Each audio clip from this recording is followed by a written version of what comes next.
As we watch the older generation slowly fade out, we have to look into the future to find those athletes who will carry the sport for the years to come. So in this video, I will present to you my combined ATP and WTA top 25 under 25. This was heavily inspired by the NBA lists of the sort, and these rankings are made by taking into account the combination of potential and what the respective player has already done during their careers. So I'm sure that there will be disagreements about the placements in the rankings because everybody's perspective is different, but that's exactly why I'm making this video. So without further ado, let's start off this list with the author of one of the biggest surprises at this year's Australian Open, Lerner team. There is no doubt that at 19 years of age, this strong of a start to the season is very commendable. Already celebrating wins against top 10 players like Sasha Zverev and Daniil Medvedev right at the beginning of your ATP career is not something that happens to every young talent, but to be honest, I feel like Lerner has a pretty distinct ceiling. As far as inserting him into the great players discussion goes, sure, his defensive skills are already on an elite level, but again, as I said, being strictly a defensive player has its ceiling, and unfortunately I don't see him blossoming into a true contender for the big titles in the future. Still, I do expect him to be a solid top 15, top 25 player in the future, which is why he is on this list. You can call me a crackhead for this pick, but I don't care, cause in 24th it's Emma Raducanu. There is fear that she is slipping into that what could have been category of players, and if you have lost faith in her, honestly I cannot blame you. But every time I watch her play, she shows some glimpses of greatness that ultimately still have me believing that she can become a top WTA player in the next few years. Her dedication to the game has been questioned as well, and even though I think that a lot of critiques on her have been too harsh, she does objectively need to start playing more. Maybe she needs someone in the corner who can encourage her to play the lower level tournaments for the betterment of her career. Maybe she needs to get even more humble, but regardless, if and when that switch gets flicked, I see her rising to the top of the rankings. Following her, it's another 22-year-old. In 23rd, it's Marta Kostyuk. I mean, she simply is a solid player on the WTA tour. It already feels like she's an experienced player at the young age of 22. Just look at the contrast of her experience on the main tour in comparison to the before mentioned Emma Raducanu. There is a huge difference, and yes, the start of the season hasn't been that great, but in my opinion, the combination of her fighting spirit, which is the reason why she is one of the most entertaining watches on the WTA tour, and her raw talent, which is why she was a highly touted junior, will keep her at the top of the women's game for quite some time. Next up is a pick that might be polarizing as well, cause this is where I have Sebastian Korda. And injuries,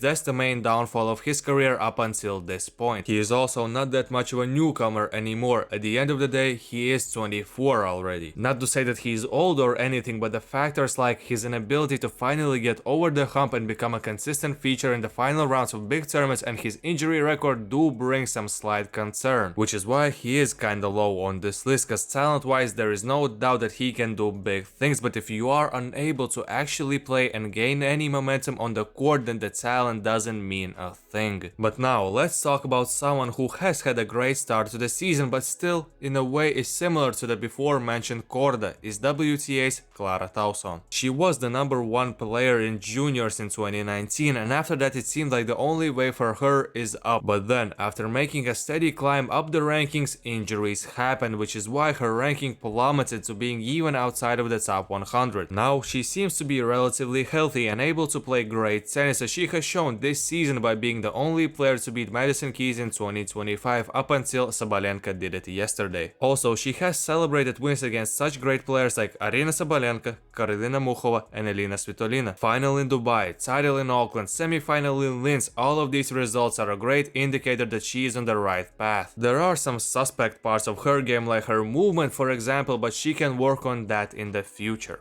Next up is another former junior slam winner, the 20-year-old Linda Noskova. I may be blinded by her ability to always cause problems for Iga Swiatek, but I guess if she can do this against a player of that caliber, then she can do that to everyone in the future, right? I like her aggressive playstyle, I like her fearlessness, and in comparison to the before mentioned Tauson, her movement and defensive skills are on another level. She is still a very streaky player that comes with the territory when you are just an up-and-coming player, but I have faith that she will be able to smoothen those flaws out and become a consistent feature in the WTA top 20 or maybe even top 10. The Americans are putting an emphasis on quantity, not quality, cause in 19 I have that third American on this list, Alex Michelsen. There are guys on the tour that look like they couldn't care less whether they win or lose, but when you talk about Alex, the first thing that comes to mind is his competitiveness. Even though he is still rough around the edges, we have seen him do big time things on big time courts. The match that he played against Khachanov at the Australian Open felt like a showcase of what he could be at the peak of his game, and understandably that win was a result of him having a great game plan that neutralized the opponent and him being stupidly locked in, which might not be accomplishable every match he plays, but with the experience I think that these great matches will come more often and he will be a solid ATP player for years to come. In 18th I have Jakub Menchik, and I feel like I'm just not that high on him as others are. There is no doubt that he is talented, but I don't know if I want to say what I want to say right now because people in the comments will probably beat my ass, but I feel like his career will be Kevin Anderson-esque. Like for sure he will be a prominent player on the tour, but I don't see him winning any major titles or being truly one of the top 5, top 10 best players in the world at any time of his career. And honestly, this is something that I just feel. I can't back this decision with stats, it's just what my intuition is telling me, and who knows, maybe in a week or two I will look at this list and will be unsure about this placement, but for now Menchik is 18th. Wow, I'm so surprised it's another player from the US in this top 25, it's Amanda Anisimova. The potential to be a top 5, top 10 player is undoubtedly there, as she showed that in Doha this year, but again the questions arise when we talk about her dedication to the game. Not to say that she shouldn't do what she actually wants to do with her life and career, but when you are making these lists you have to take into consideration that she is injury prone and that she can take a few months off just cause she feels like. As I said, when she is on, she is the player who can cause problems to anyone on the tour, and I would love to put her higher on the list, but I have to be cautious about the factors that I mentioned before. Now let's move on to the second best player on this list that plays tennis in short shorts, it's Tomáš Machač. And I already know what you all are saying, him over Jakub Menchik, that's wrong. Which is possible, and if you persuade me well enough, I'm open to switching Menchik and Machač around, but with that being said, I don't think that their career trajectories will be that different. Maybe subconsciously I picked Tomáš to be higher on this list because I enjoy watching him play more, and I'm not talking about the short shorts anymore. But I'm still sticking with my pick. I still believe that Machač will have a slightly better career than Menchik. In 15th I have Emma Navarro. The reasoning for that is really easy. Apart from her obvious talent, she is a grinder. When you are willing to grind, you will always be in the mix. Her dedication to the game is commendable, and if she continues doing those things that other players might feel like they are above doing, she will be one of the top players in the world. One of the winningest players of the last season, Diana Schneider, is in 14th. If I was making this list before the start of the season, she might have cracked the top 10. That's how much I was impressed with her game in 2024, but the start of this season has me concerned. Was the last year a fluke? Did we see her peak already? Those are the things that I thought about when I was ranking her. But the reason why I'm still a believer is the fact that she is great on all surfaces. And the proof to that is the fact that she won titles on hard, clay and grass courts last season. So this makes me think that the return of form might come at any time and the ascension up the rankings will continue. Next up is the Frenchman Arthur Fils. Arthur is a very wishy-washy player. One tournament it seems like him winning big tournaments is just a matter of time, but then the next week he loses to Nuno Borges and you kinda don't know what to think anymore. His powerful playstyle caught my eye in 2023 where he was a wild card in a tournament in Montpellier where he beat players like Roberto Bautista Agut and Richard Gasquet, and ever since then I have been on his bandwagon. For now the belief in him seems warranted as he has been steadily improving, and as a result last year he won 2 500-point titles. But with that being said, there is still a step up that he can take as his results at the Grand Slams and Masters tournaments haven't been that great, but I'm sure that in the future he will figure things out. I didn't realize how many Americans will be here, and I feel like this guy is the most American of them all. It's Ben Shelton. Say what you want about him, but never forget to mention that he is a baller. He's not just a guy with a huge serve and that's it. No,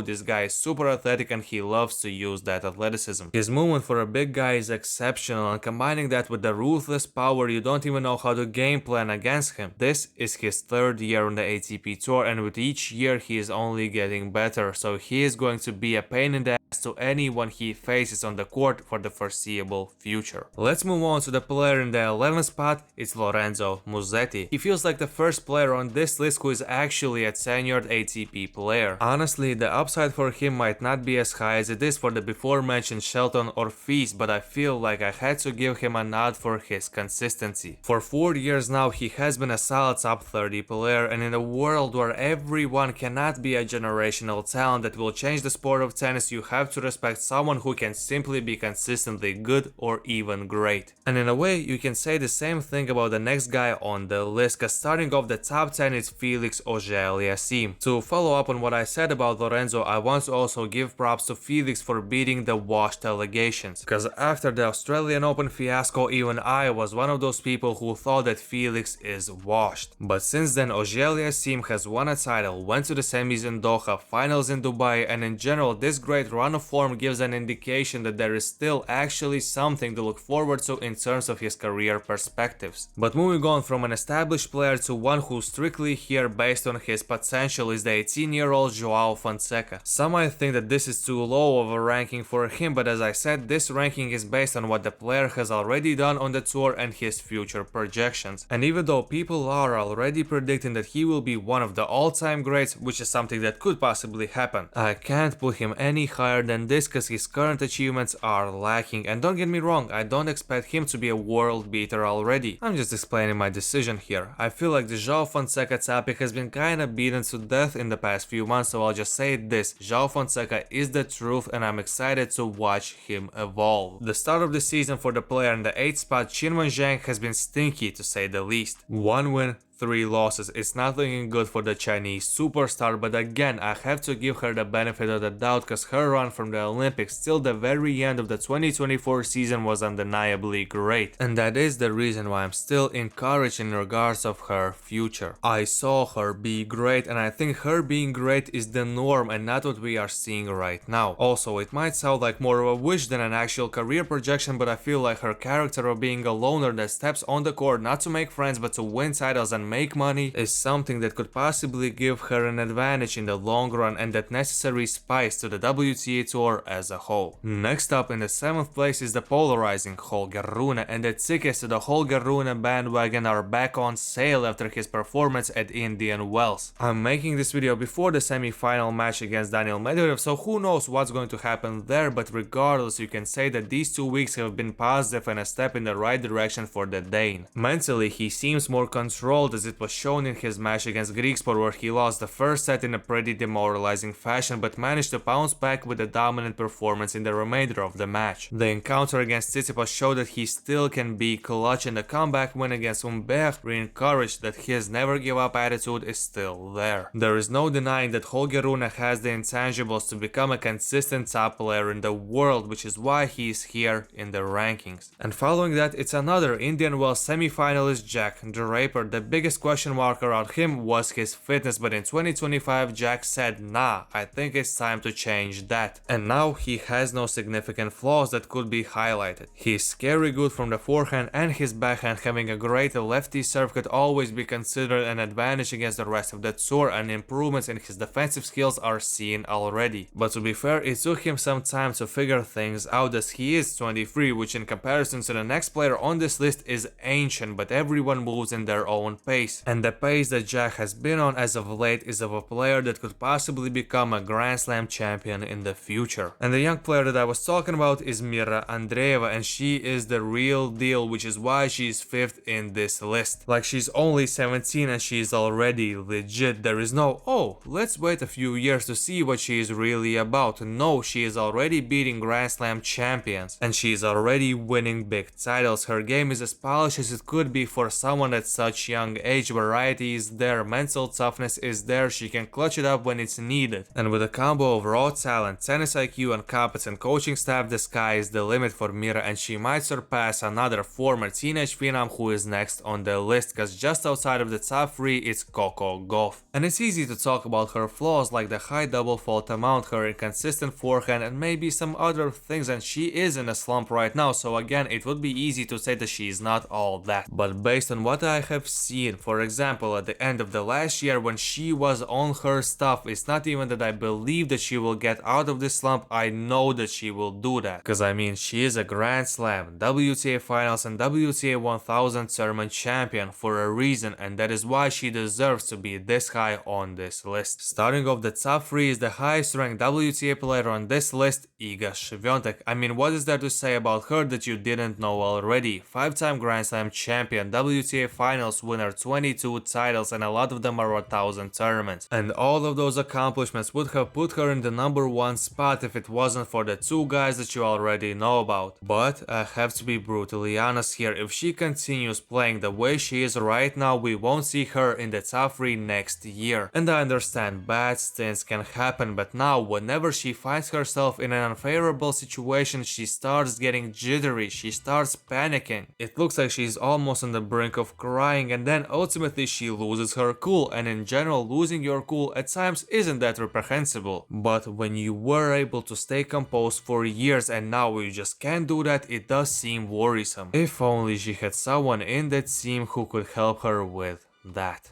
And to no one's surprise, the last 2 on this list are Jannik Sinner and Carlos Alcaraz, and even though Sinner played a monstrous season in 2024, I still have him in the second behind Carlos. The differences between the 2 are so marginal that it basically just comes down to personal preference. And I personally prefer someone who can beat an opponent 3 times in a row when the said opponent is playing the season of his life. Carlos still has many flaws that he can work on to become virtually unbeatable. Maybe those fixes will never come, but this is the beauty of such a list. You just kinda hope that what you say will actually come true. So with that being said, let me know in the comment section down below that I place your favorite player 1 spot lower than he or she should have been. Like the video, subscribe to the channel, and until next time, take it easy, my friend.